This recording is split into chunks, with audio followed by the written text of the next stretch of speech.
Bonjour, je viens de recevoir ceci et je me suis dit qu'on allait l'ouvrir ensemble. Il s'agit d'un jeu que j'ai commandé donc d'occasion sur Vinted et dont je me suis rendu compte après avoir un petit peu plus creusé exactement ce jeu, enfin de quelle édition il s'agissait. Je me suis rendu compte qu'en fait elle se revendait relativement cher. Voilà, je ne connais pas du tout le prix d'origine, mais je l'ai vu sur Etsy notamment et c'était assez, on va dire, conséquent. Hop, je vais garder ce petit papier avec mon adresse dessus. Alors, on va voir ce que ça donne. Parce que clairement, de mémoire, c'était précisé en état satisfaisant. Donc rien d'exceptionnel. Après, très honnêtement, voilà. Ouais, donc en fait, c'est surtout a priori la boîte qui est dans un état un peu bif-bof. C'est d'ailleurs le même état où on la retrouve sur notamment Etsy, et puis j'ai vu aussi sur eBay. Il s'agit donc des Tarocchi dei Visconti, donc les tarots Visconti. Voilà, donc ouais, la boîte. Eh bien, écoutez, 283 francs 50, a priori. Et c'est l'édition spéciale, donc Graphica Gutenberg. On va jeter un œil au contenu de cette charmante petite boîte et on va voir un petit peu l'état des cartes, etc. Alors, donc ouais, comme vous pouvez le voir, la boîte n'est pas dans un état exceptionnel, on s'en fout.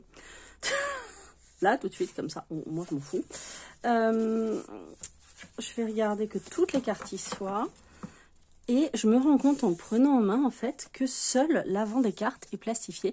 L'arrière est brut. Ça a une texture un peu... Alors, c'est particulier parce qu'il y a un décalage entre les deux textures. Mais voilà, donc il s'agit d'un grand jeu. Pour référence, le jeu que j'ai acheté précédemment, c'est celui-ci. Donc c'est l'Oracle du Soleil. Autant vous dire qu'il se perd là-dedans. On est vraiment sur des grandes cartes. Mais c'est un très joli jeu. Alors,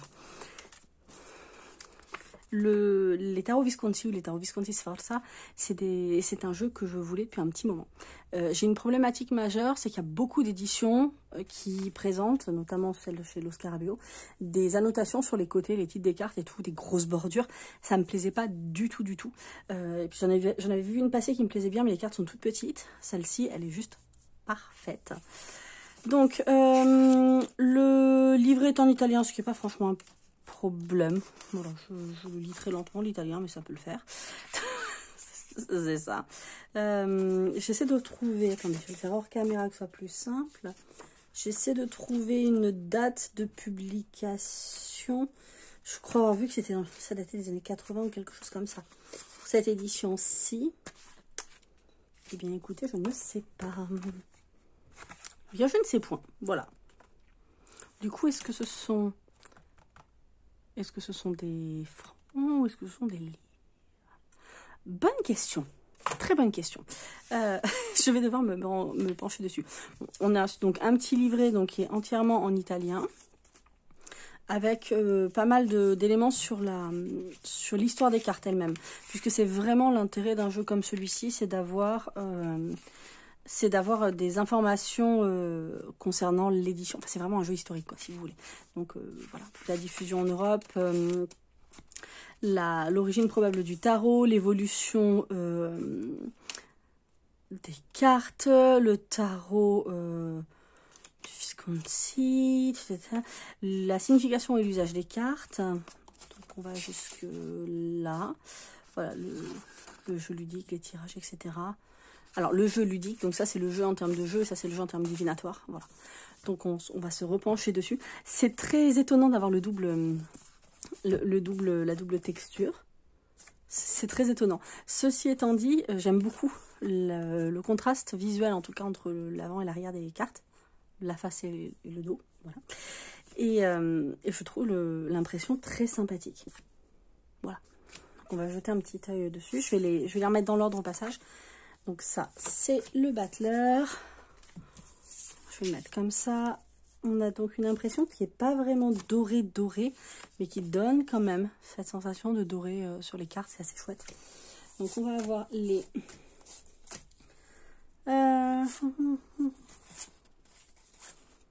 Donc alors, le battleur. L'impératrice, l'empereur, la papesse. Alors, comme vous pouvez le voir, les cartes ne sont pas du tout numérotées. Et elles ne sont pas du tout nommées non plus. Donc c'est un petit peu, faut connaître un minimum ces cartes. Après je trouve ça c'est sympa. Donc les amoureux, le chariot, la justice, l'ermite, la roue, à la force, qui est un homme. Ce qui est assez original. Enfin, par rapport aux images qu'on a l'habitude de voir. Voilà. Le pendu, j'aime beaucoup la carte de la mort. Celle de la tempérance aussi, ce qui est assez étonnant parce que c'est en général pas une carte que j'aime particulièrement. Voilà. Le diable, la tour, l'étoile, la lune, le soleil, le jugement et le monde. Et ceci doit être, si je ne me trompe pas, le fou. Voilà, je vais voir, je vais vérifier que ce soit bien le cas. On va pousser les majeurs d'un côté. Donc, on est sur les cartes d'épée. Donc, on est vraiment sur des cartes... le look est fort vintage, hein, on va pas se mentir. C'est intéressant, les épées, sur ce jeu-ci, puisqu'on a des épées. Alors, on voit clairement les gardes hein, par rapport à un tarot de Marseille. Mais si vous connaissez le tarot de Marseille, les épées, en fait, sont courbées pour les différencier des bâtons qui sont droits. Là, on a vraiment des gardes visibles, identifiables, et donc des épées qui sont droites. Donc, ce qui est assez... ce qui change... en bien, j'aime bien moi le fait d'avoir des épées droites, voilà. Sinon ça me fait un peu plus penser à à un sabre, c'est un petit peu moins mon truc. Donc on est dans les bâtons, donc je vous confirme que toutes les cartes de bâton toutes les cartes de cours de bâton sont là. Donc ça c'est bien le fou que moi je vais replacer à la première place, mais qui c'est vrai est très souvent placé à la 22e. Hop là. Et donc là, les bâtons, on a pareil, plus des sceptres en fait, c'est vraiment identifié. On ne peut pas vraiment se tromper en fait. Ça prête moins à confusion au final que le tarot de Marseille les plus récents. Voilà. En tout cas, le tarot de Marseille classique, le plus récent. Donc, voilà, on a quelques cartes, vous pouvez le voir, alors c'est pas la carte hein, qui est abîmée, c'est vraiment l'impression dessus, puisque la carte de référence n'était pas forcément en très bon état. Il faut savoir une chose, c'est que ce tarot c'est un composite de mémoire de plusieurs tarots, puisqu'on n'a pas de tarot 100% avec les 78 cartes. Donc à un moment donné, c'est un minima, un petit peu un composite quoi. Alors, nous sommes donc sur les coupes que l'on voit très peu, puisque là, en fait, le roi et la reine tiennent des coupes. Mais comme on n'a pas la dimension du doré, et surtout parce que ce sont des cartes très anciennes qui ont servi de base, on voit mal les coupes. Mais la posture des personnages ne prête pas trop à confusion. Quoique. On voit quand même un petit peu mieux, je trouve, peut-être les deniers. Voilà, donc pareil. Les cartes de coupe, j'apprécie énormément qu'il n'y ait pas de copyright pour défigurer les cartes, hein, on va pas se mentir, c'est très agréable. Hop.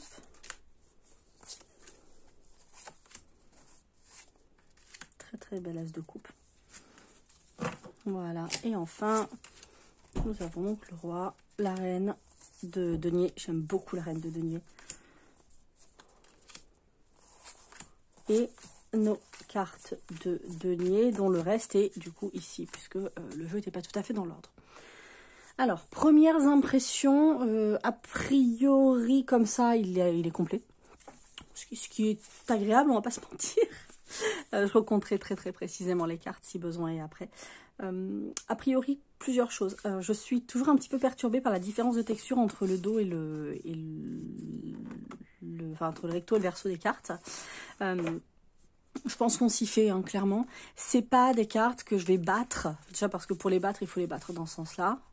Et ensuite, c'est pas des cartes que je vais battre voilà, comme ça, par habitude ou par plaisir ou pour m'occuper les mains. Ça, c'est plutôt ce que j'ai tendance à faire avec ce genre de jeu-là, qui est petit, qui tient dans la main. Et voilà, ça occupe les mains quand on fait... souvent, c'est quelque chose que je fais si je regarde la télé ou j'écoute quelque chose à la radio, ce genre de choses. Donc ça, c'est pas quelque chose que je vais faire avec celui-là. C'est un jeu que je vais utiliser, je pense, un petit peu différemment au vu de sa taille. Ceci dit, j'ai des grands jeux, je les utilise beaucoup. C'est pas forcément handicapant, on trouve des façons de manipuler les cartes confortablement, de façon des fois un petit peu... qui change, un petit peu original, on va dire ça comme ça. Donc voilà. J'aime beaucoup la qualité d'impression que je trouve très sympa. Alors, c'est pas exceptionnel dans le sens où c'est limité par la qualité des cartes et de ce qu'il reste des cartes d'origine. Mais on reste quand même sur une qualité d'impression très sympa. J'aime l'absence de titre, j'aime l'absence de numérotation. Si vraiment c'était quelque chose qui me pose problème à terme, enfin, qui me posait problème, je peux toujours ajouter des étiquettes, faire des petits stickers. Ce ne sera pas le cas. J'aime beaucoup l'absence de ça, d'avoir simplement la carte en tant que telle et puis travailler avec. C'est quelque chose que j'apprécie beaucoup. J'aime la taille des cartes. La richesse des illustrations fait que la taille des cartes est géniale, quoi, on va pas se mentir. Voilà, les représentations sont très sympas, très colorées, il y a beaucoup d'or. C'était vraiment à la base un jeu qui a été créé pour des familles avec beaucoup d'argent, avec beaucoup de moyens. C'est une œuvre d'art à la base et c'est super d'avoir une impression aussi grande et qui retranscrit les couleurs, parce que je sais pas si vous pouvez le voir, mais l'impression c'est vraiment une impression de couleur. Il n'y a pas de doré ni quoi que ce soit, je pense que ça se voit, c'est vraiment une impression de couleur, mais en même temps on voit, on sent le doré qui est dans le dos de ce personnage, alors même que c'est simplement une impression assez standard en fait, mais de bonne qualité. Donc ça c'est chouette. Il y a quelques petites variations par rapport au tarot un peu plus récent, tout simplement parce que le tarot évolue, comme tout. Il a évolué, il s'est stabilisé un petit peu plus tardivement. En tout cas, il se stabilise là, clairement, sur les dernières années, je dirais même le dernier siècle, parce qu'on a des capacités de production et d'édition qui ne sont pas les mêmes que précédemment. C'est d'autant plus le cas sur les dernières années, où on a quand même des centaines de tarots qui sortent tous les ans. Donc voilà. Puis des capacités d'impression qui ne sont pas les mêmes en termes de autant de technique que de quantité. Donc voilà, il est juste trop beau. J'aime beaucoup le dos des cartes. Alors je sais que c'est quiche parce que le dos est basique, mais c'est une couleur que j'aime beaucoup. Cette espèce de bordeaux, un petit peu plus marron que bordeaux d'ailleurs. Mais je sais pas comment ça rend à la caméra, mais un peu plus marron que bordeaux. Je trouve très joli et encore une fois, je trouve que ça tranche avec les cartes, que ce soit des cartes un peu plus richement décorées ou peintes ou autres, ou des cartes des mineurs beaucoup plus claires. Je le trouve très joli pour ça. Donc voilà, je suis très contente de ce petit achat. C'est un tarot qui m'a coûté très peu cher, puisque je l'ai payé, je pense que j'en ai pour 8 € et des poussières, avec les frais de port, la protection acheteur, machin.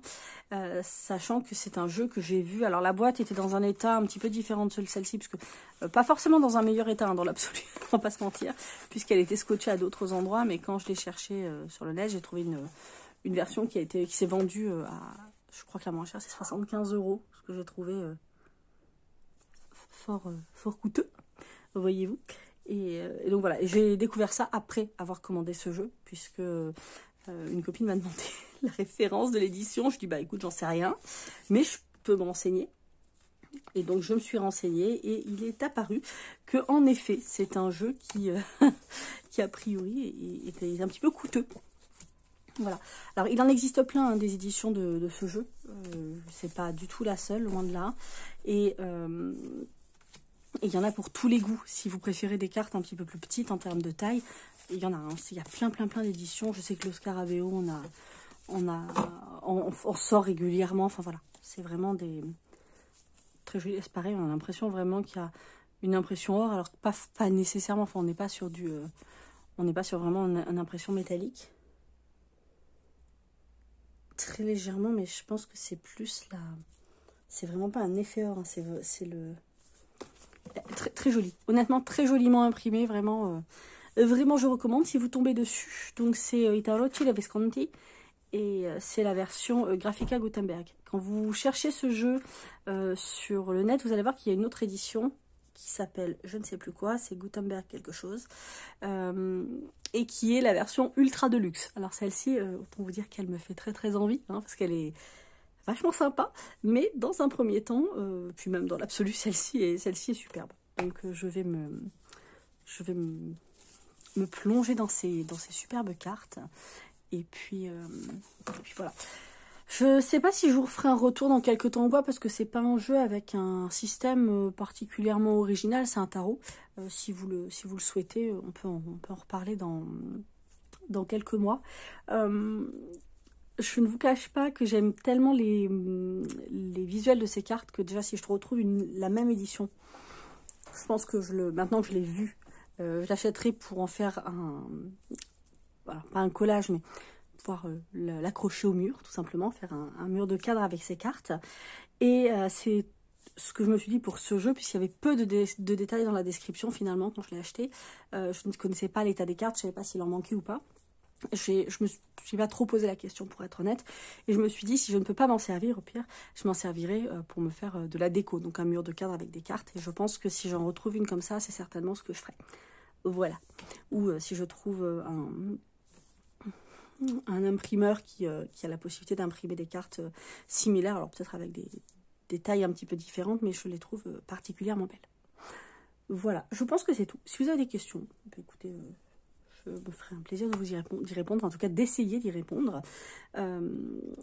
Et voilà, je ne vais pas forcément me lancer tout de suite dans le travail avec ces cartes-là, puisqu'en ce moment, j'apprivoise cette petite chose-là que je vous ai déjà montré. Donc c'est l'oracle du soleil et je le trouve très chouette. Il est utilisable tel quel, hein, même si vous ne connaissez pas grand-chose à l'astrologie. C'est un oracle qui est plutôt bien foutu, je trouve, avec pas mal de possibilités. Donc pareil, je me plonge un peu dedans et puis je vous en reparlerai à un moment donné. Je ne sais pas quand. Dans quelques mois, parce que je trouve que c'est bien d'avoir un petit peu de recul pour partager mon ressenti sur un jeu. Voilà, voilà. Sur ce, je vais vous souhaiter une excellente soirée et je vais aller m'attaquer à ma liste de corvées. Voilà. Voilà, voilà. C'est une soirée, quoi, si vous voulez, 2 semaines. Donc pas mal de choses à faire. Bref, je vous souhaite une excellente soirée et je vous dis à très vite.